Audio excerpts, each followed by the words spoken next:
6 महीने बाद नंद बाबा को याद आता है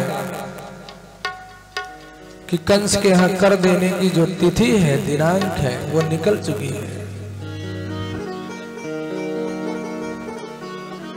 तुरंत महाराज ग्वालों को गोकुल की रक्षा का भार देकर के नंद बाबा मथुरा के लिए चले जाते हैं।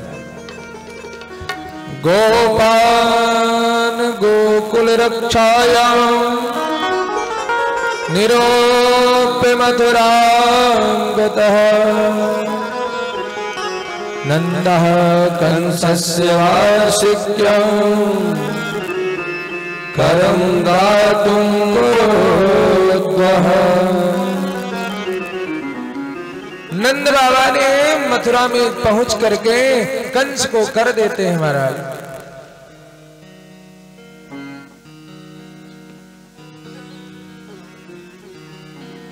कंस को कर देते हैं। इधर वासुदेव जी देख लेते हैं कि मैं तो अपने लाला को नंद बाबा के यहां सुरक्षा में देकर के आया हूं और ये यहां पर भ्रमण कर रहे हैं।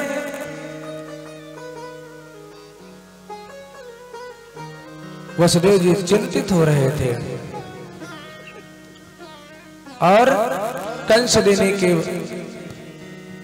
कर देने के बाद जब कंस के ग्रह से बाहर निकले तो दोनों आपस में मित्र मिल जाते हैं। मिलने के बाद एक दूसरे का हाल जान रहे हैं, हाल चाल पूछ रहे हैं, राम राम राम राम। एक दूसरे से पूछा कैसे हैं, बोले ठीक है। वसुदेव जी ने कहा कि हमने सुना है कि तुम्हारे पुत्र ने जन्म लिया है। नंद बाबा क्या कहते हैं, नहीं नहीं ये सब वसुदेव आप ही सबके आशीर्वादन से आप ही सबका छोरा है ये।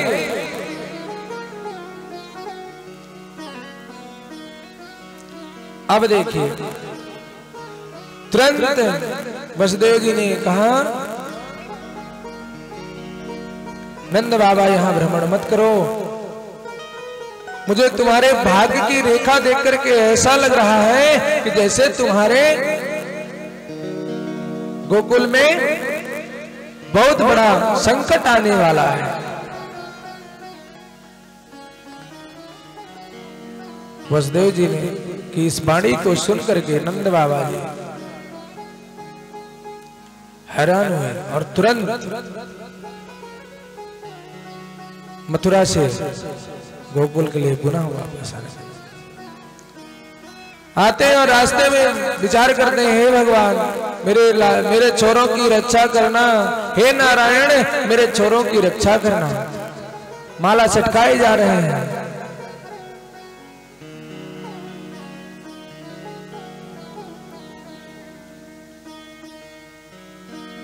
इधर इतने में क्या होता है, कंस ने पूतना को भेज देता है। रास्ते में नंद बाबा विचार कर रहे थे, जब पूतना आ रही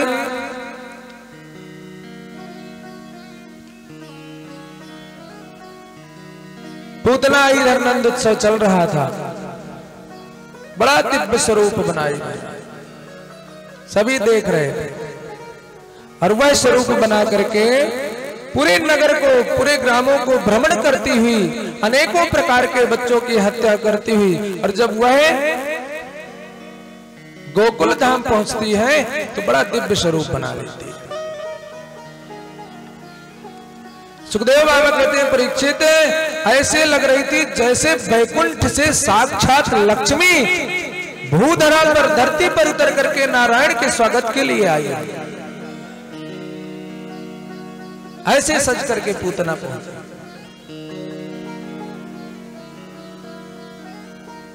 गोप्या श्रियम दृष्टो भगतां पतिम। कहते हैं कि जब वो पहुंचती, इतना सुंदर स्वरूप बना करके पहुंची और देखते ही यशोदा मैया के पास देखा कि यहाँ पर लगता है किसी के घर में छोरा हुआ है क्या। उसी की बधाई लेकर के सब लोग जा रहे हैं,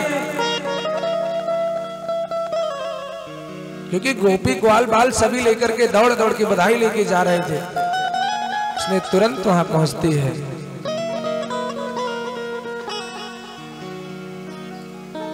और जाकर के गोपी ग्वालों के बीच से वो भी उस जगह पर प्रवेश कर जाती है।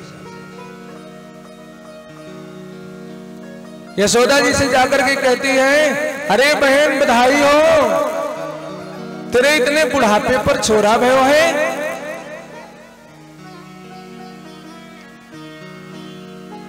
यशोदा जी पहले देखती हैं कि ये मेरी बहन कहां से आ गई, ना तो मैंने इसको कभी देखा है। पहले तो चक्कर में पड़ गई और आंखें फाड़ फाड़ करके देखने लगी। तो पूतना कहती, आप क्या आंखें फाड़ फाड़ कर देख रही हो। यशोदा जी तुरंत वात्सल्य भाव में कि अरे चलो बाद में जान परिचय होगा, पहले, क्योंकि अगर मैं रोकती हूं तो इसको बुरा ना लग जाए, इसलिए पहले लाला से मिल ले, उसके बाद हम इसका परिचय ले लेंगे।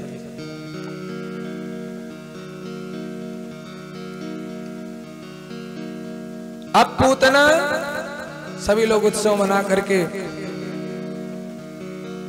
जिस पालने पर लाला सो रहे थे, पूतना की दृष्टि टेढ़ी दृष्टि से देखती है। महाराज भगवान भी टेढ़ी दृष्टि से देखते हैं कि मौसी आएगी हमारे पास।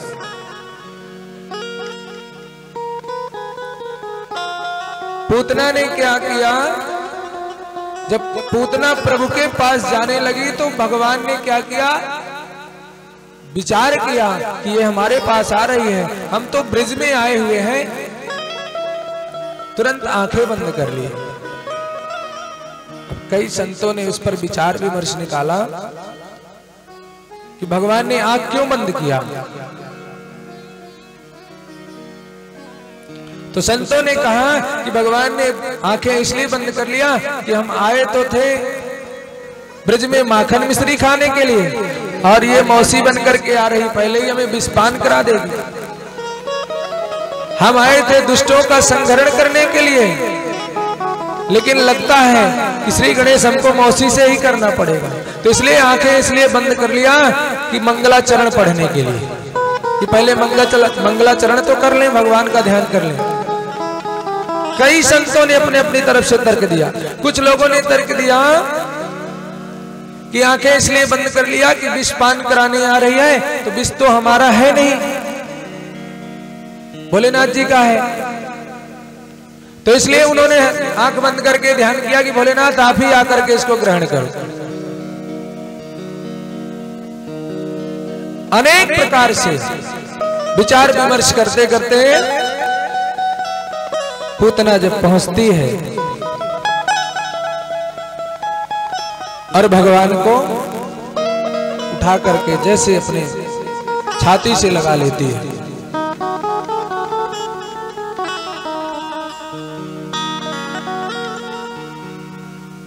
छाती से लगाती है प्रभु को, जब स्तनपान कराने लगती है, गाढ़ं कराभ्याम भगवान प्रपीड्य ततः प्राणैः समरोष समन्वितो पिबत। भगवान ने उसका जब स्तनपान करना प्रारंभ किया, पहले तो दुग्ध को पी डाला, अब धीरे धीरे शरीर को ही भगवान ने पीना प्रारंभ कर दिया। पूतना फड़फड़ाने लगे, उसके जो प्राण थे कंठावरुद्ध आ गए, फड़फड़ाने लगी, कहने लगी बेटा छोड़, ये क्या कर रहा है। भगवान ने कहा एक तो हम पकड़ते नहीं हैं, और यदि पकड़ लिए तो जल्दी छोड़ते भी नहीं है महाराज।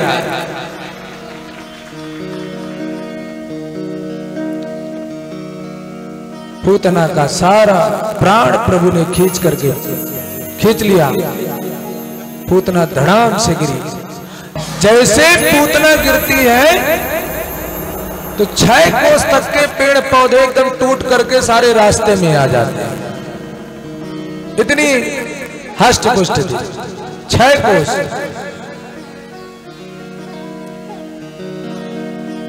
धम्म की आवाज जब सुनती हैं यशोदा मैया तुरंत दौड़कर बाहर आती देखती हैं। और जब ग्वाल वालों ने देखा, यशोदा मैया ने देखा, तो तुरंत क्या देखते हैं कि लाला को छाती पर उदर पर बैठ करके आनंद से खेल रहे थे। ग्वाल वालों ने जाकर कन्हैया को उठाया और उठा करके मैया को पकड़ा दिया। पहले तो मैया घबरा गई, लेकिन जब लाला को गोद में ले लिया महाराज और स्तनपान कराने लगी मैया, तब माता जब देखी कि मेरा लाला स्तनपान कर रहा है तो उनके सांस में सांस आई। इतने में नंद बाबा जी आ जाते हैं।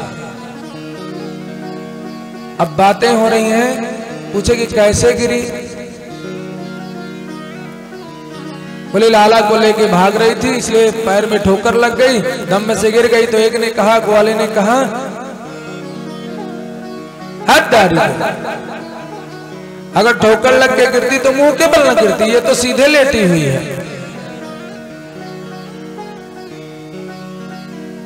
नंद बाबा आ जाते हैं। माता यशोदा लाला को लेकर घर आ जाती हैं। नंद बाबा आते हैं, नंद बाबा से सारी कथा बताने लगते हैं कि नंद बाबा तेरे यहाँ से जाने के बाद ये राक्षसी पूतना आकर के लाला को लेकर भाग रही थी और ठोकर लग गई, गिर के धड़ाम से मर गई। नंद बाबा बोले, अरे वसुदेव ने ठीक ही कहा था, उसकी ज्योतिष जो है वसुदेव की बहुत पक्की है। उसने कहा था तेरे गोकुल में बहुत बड़ा संकट आने वाला है, और जब से वहां ने ऐसी बात कही हमसे तो हम वहां से दौड़ते दौड़ते माला सटकाते हुए आए। हे नारायण, मेरे छोरा की रक्षा करना। तू हमारे माला का चमत्कार है, वो मेरे माला का चमत्कार है। जो मैं माला सटकाए जा रहा था, माला जप रहा था, उसका चमत्कार है। मेरे नारायण प्रभु ने मेरे लाला की रक्षा किया है।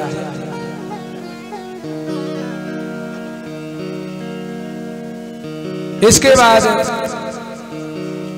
सभी ग्वालों ने कहा, बाबा पूतना मरी सो मरी, लेकिन ये तो पूरे गोकुल का रास्ता ही बंद करके चली गई। बाबा ने कहा, एक काम करो, जाओ सभी अपने अपने घरों से कुल्हाड़ी वगैरह शस्त्र वगैरह उठा के ले आओ और इसके शरीर को काटो, और काट करके जो ये पेड़ पड़े हुए हैं वही इसके ऊपर रख करके आग लगा दो।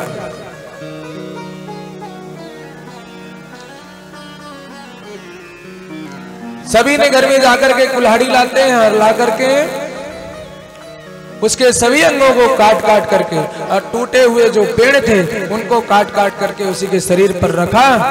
और फिर क्या होता है, दद्यामानस्य देहस्य धूमस्य गुरुसौरभा।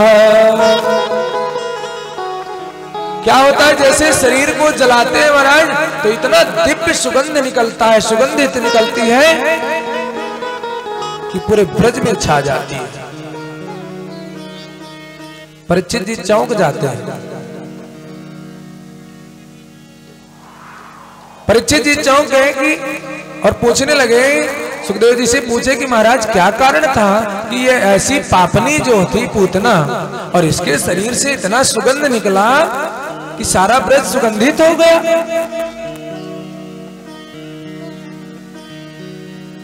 सुखदेव जी कहते हैं, परीक्षित अगर कोई कितना भी बड़ा पाप कर ले, लेकिन यदि प्रभु के हाथों ही उसको मरना है और प्रभु के हाथों जो मरता है तो उसे मुक्ति तो प्राप्त होती है, क्योंकि प्रभु न जाने कौन से गुण पर दया निधि रीझ जाते हैं। तो पूतना जो थी तो वह मां का धर्म निभाने के लिए आई थी, मौसी बन के आई स्तनपान कराने के लिए। जो काम मां का होता है वही मौसी कर रही थी, इसलिए भगवान प्रसन्न हो गए।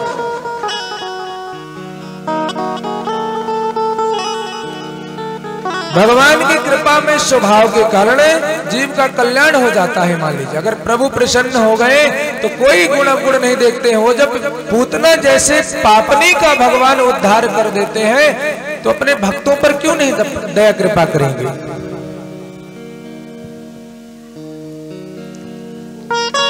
इस प्रकार से पूतना को मोक्ष दिया। आइए एक भजन पर पहले प्रवेश करते हैं। कृपा की न होती जो आदत तुम्हारी,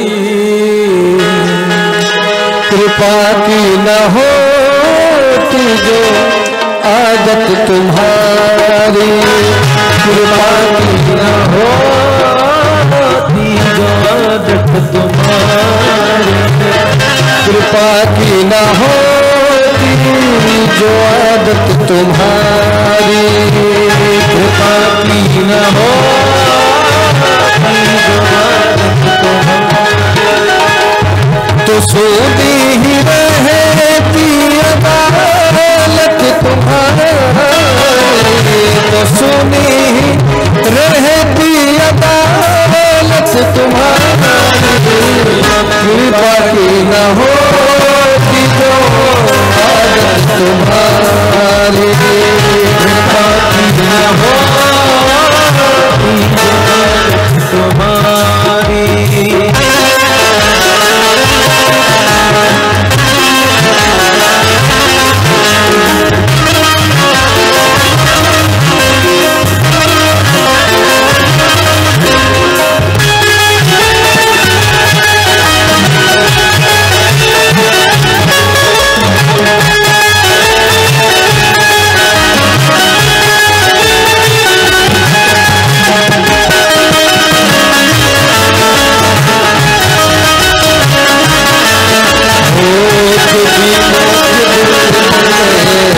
जगह तुम न पाते जोगियों के जगह तुम न पाते, तो किस दिल में होती हिफाजत तुम्हारी, तो किस दिल में होती हिफाजत तुम्हारी, तो सोनी ही रहती अदालत तुम्हारी, तो सोनी रहती अदालत तुम्हारी, कृपा की न होती जो आदत तुम्हारी, कृपा की न होती जो आदत तुम्हारी।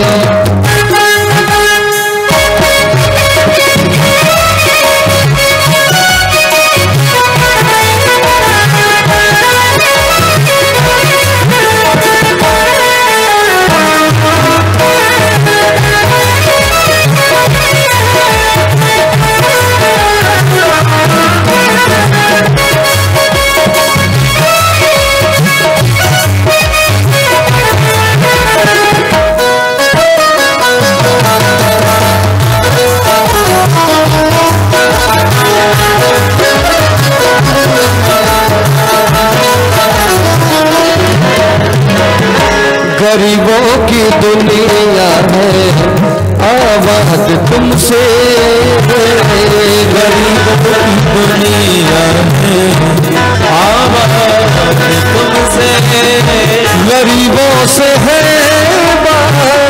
बादशाहत तुम्हारी, गरीबों से है बादशाहत तुम्हारी,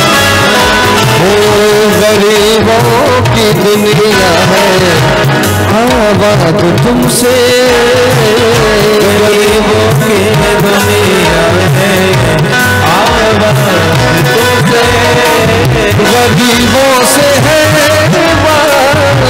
चाहत तुम्हारी, तो सोनी ही रहती अदालत तुम्हारी, सोनी रहती अदालत तुम्हारी, कृपा के न हो जो आदत तुम्हारी, कृपा की न हो न तुम होते हाकिम न हम होते मुजरिम, न तुम होते हाकिम न हम होते मुजरिम, मगर घर में होती इबादत तुम्हारी, मगर घर में होती इबादत तुम्हारी, तो सोनी ही रहती अदालत तुम्हारी, तो सोनी रहती अदालत तुम्हारी, बात न हो जो आदत तुम्हारी, बात न हो जो आदत तुम्हारी, वो तुम्हारी ही उल्फत के दृग बिंदु है ये,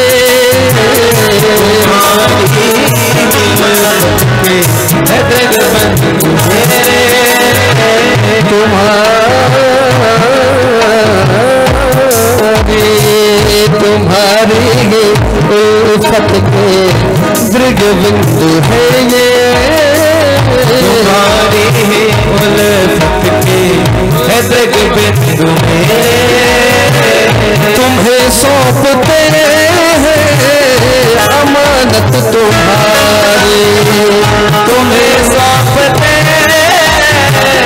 अमानत तुम्हारी, सोनी ही रहती अदालत तुम्हारी, तो सोनी ही रहती अदालत तुम्हारी, हो कृपा दे न हो जो आदत तुम्हारी, कृपा दे न हो जो आदत तुम्हारी, वो सोनी ही रहती ये अदालत तुम्हारी, तो सोनी रहती अदालत तुम्हारी, कृपा दे न हो जो आदत तुम्हारी, कृपा की न हो जो आदत तुम्हारी, कृपा दे न हो जो आदत तुम्हारी, जो आदत तुम्हारी, आदत तुम्हारी, आदत तुम्हारी। बोल पूतना मर्दन भगवान की। पूतना का भगवान वध किया। अब देखिए पूतना का जब वध किया